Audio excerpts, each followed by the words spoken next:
ยเฮิงเลยสวัสดีมื้อนี้เฮาสิพา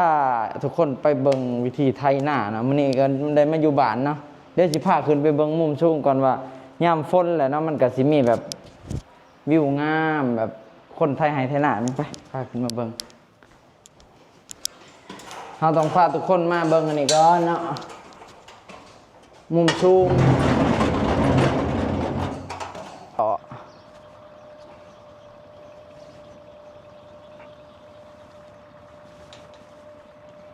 น่า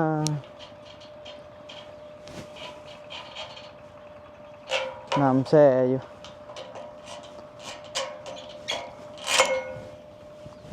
นี่นะทุกคนพูนเห็นเนาะโอ้เพื่อนหยุดนี่บรรยากาศดีได้เวลาเดี๋ยวย่ำเข่าแห่งคักมันทุกคนนะแบบย่ำดำไห้ดำหน้าแล้วนะแบบโอ้ซีตายไวเถอะยำดำไห้ดำหน้าแล้วโอ้เคี้ยวเหนียวๆตอนแรงๆขึ้นมานั่งในนี้จังสิเดี๋ยวหยุดสิพาคนไปไถนาเนาะไถนาซอยพี่ไอไป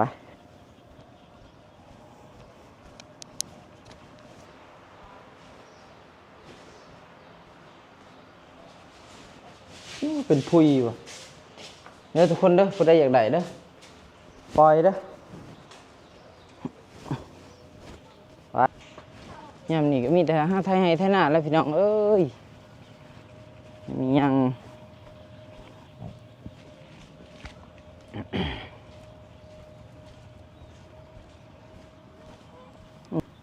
นี่ลังเฮือนเฮาเนาะตายไปเบิ่งลูก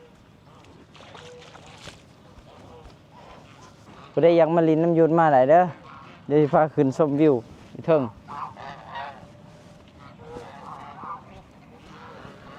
นี่ก็จะเป็นเฮือนอ้ายเขาเนาะนี่ก็เฮือนอ้าย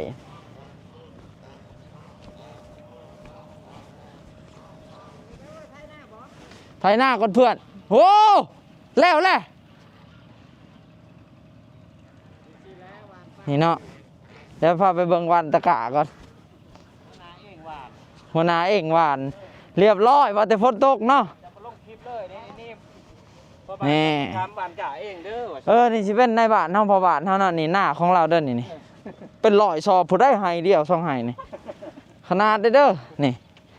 เรียบร้อยฝนบ่ตกจากที่ว่าฝนบ่ตกคนปกตินี่ป้านนี่เขียวแล้วนะเพื่อนป้านนี่ดำแล้วไดเรียบร้อยแล้วอันนี้มันหากระตกวังขึ้นนี่เองนี่หมู่ก็พากันมาไทยนี่นะ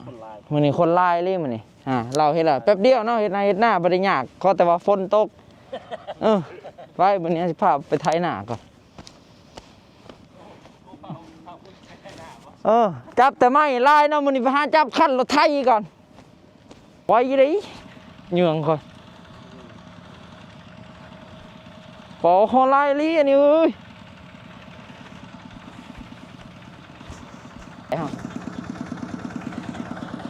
ตัวฝุ่นไอ้แก้วบ่มันเป็นอะไรทุกคนปดเกิบ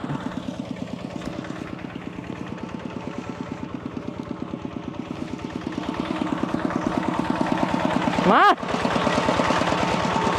โอ้ไทยสดเดี่ยว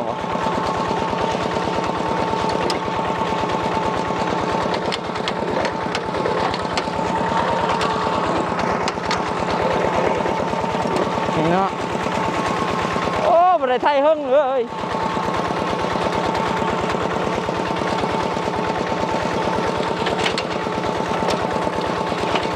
เดี๋ยวสิย่างน้ำพอบ่ถ่ายอยู่พุ่นมาย่างเมื่อยถ่ายอยู่พุ่นรถ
อ้เมื่อยคนในประเทศไทยหึงเลย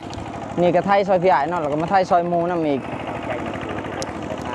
อันนี้คือเสียกองมึงข้ามเนาะ เราบริห้าหมูยังแลนมาซอยเนาะขอบใจทางจันหยุดคนในไลน์ ก็บ่อยากซอยหรอกนะ ให้ดังๆปังๆปล่อยเพลงได้ก็ขอให้ปังๆล้านวิวเสร็จ พอได้ยืมมันดอก บ่จักกันแล้วนี่สมุนเพิ่นลายเนาะคุณโอ้เด็กเพิ่นลายแต่ก็เฮาก็หมู่ก็ชนหมู่เนาะเฮาก็จักมาซอยเพิ่นน้อยๆนึงก็ยังดี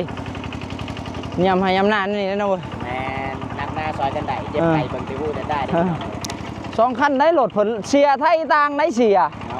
เด็กรถเต็ม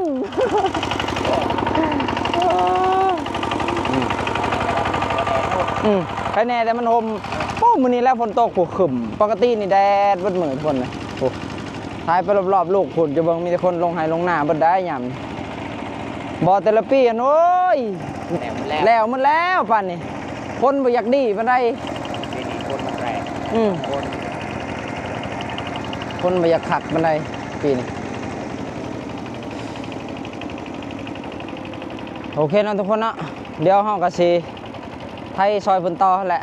เดี๋ยวคลิปนี้ก็ให้เบิ่งบรรยากาศซื่อๆดอกว่ายามฝนยามให้ยามหน้ามันม่วนนั่นนี่เนาะอยู่เทิงเพื่อนหยุดนะยามเขาดำให้ดำหน้าม่วนเลยคักโอเคไป